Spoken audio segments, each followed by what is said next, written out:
How to check responses on Google Form. What is up everyone? Welcome back to the channel. In today's quick tutorial, I'll be showing you guys how you can easily check for responses on Google Forms.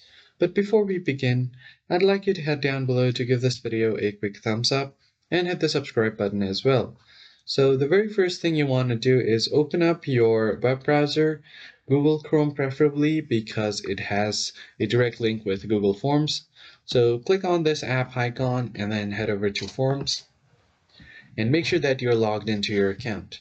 So you will be able to see all of your forms right here down below. So if you want to check a form for forms response, just click on the particular form.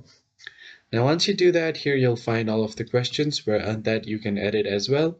Now click on responses and here you'll be able to see all of the charts of your form. And then if you want to check for individual responses, you can head over to individual. And here you will be able to see all of the answers. And if you want to check for the question, you can do that as well. So click on response 1. And here you'll be able to see all of the responses. Now, if you want, you can also provide some feedbacks to the questions. And that's pretty much it. That's how you check your Google Forms responses. And if you have linked your form to Sheets, then you can also check it on your Google Sheets. So I hope you found the tutorial helpful. I'll catch you guys on the next video. Thanks for watching.